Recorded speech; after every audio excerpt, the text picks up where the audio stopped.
बेलादेखि घरमा ल्याएर खोलामा आएर पूजमान गरेर सबै चोरा कोला दुध जे छ घरमा सबै चोराएर खोलामा पाठ पूजा गरेर भाकल साकल गरेर सबैले भाकल गरेर अनि जे छ मनमा इच्छा त्यो सबै पुर्याएर अनि उसलाई गएर अनि त्यो अनि दुई एउटा घाटोसरी गीत पनि गीतायो।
राजवंशी मन्जु आज यो घाटोसरी कार्यक्रमको बारेमा दुई शब्दहरू तपाईँ समक्ष राख्न गइरहेको छु। हुन त मलाई पनि यो घाटोसरीको बारेमा त्यति आउँदैन, न्यू जेनेरेसन भएर होला कि। फर्स्टमा हामी वैशाख 1 गते पानी सिरुवा मनाउँछौँ र आज वैशाख 2 गते हो। आज हामी कादा सिरुवा पनि हो र यो विशेष घाटोसरी भन्छौँ यसलाई, जसलाई हामी घाटो भन्छौँ। सानो माटोले बनाएको हुन्छ घाटो र त्यसमा हामी सर्वप्रथम घरमै पूजा गर्छौँ। पूजा गरी जस्तै वर्षको पहिलो फल आप हुन्छ नि त्यो पनि दिन्छौँ, दही चुरा अनि केराहरू के पूजा गरेर अनि पूजासुजा गरेर 3 बजेतिर हामी त्यसलाई बोकेर सबैले खोलातिर ल्याउँछौँ, सेलाउन भन्छौँ त्यसलाई।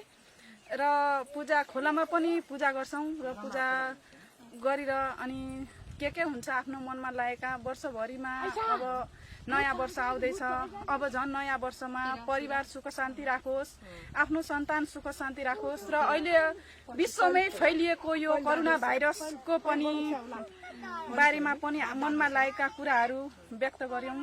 यसरी नै सेलाएर घाटोलाई के गरियो यहाँ खोलामा? घाटोलाई पूजा गरेर अनि खाल्डो खनेर माटोले पुर्यौं। पहिलो दिन, दोस्रो दिन र तेस्रो दिनको महत्व के हो सरसरी भन्नुपर्दा? पहिलो दिन पानी सिरुवा हो। त्यसको के अर्थ राख्छ? के अर्थ राख्छ भन्दा पनि वर्षभरिमै शान्ति रहनु अरे, जस दिमाग चाहिँ चिसो रहोस् वर्षभरि। अनि दोस्रो दिन कादो सिरुवा हो। त्यही हो, घरको कुल देवताले परिवार सुख शान्ति राखोस्, त्यही हो। अनि तेस्रो दिन हामी रङ सिरुवा मनाउँछौँ, रमाइलो गर्छौँ, मासु भात खान्छौँ, त्यति हो।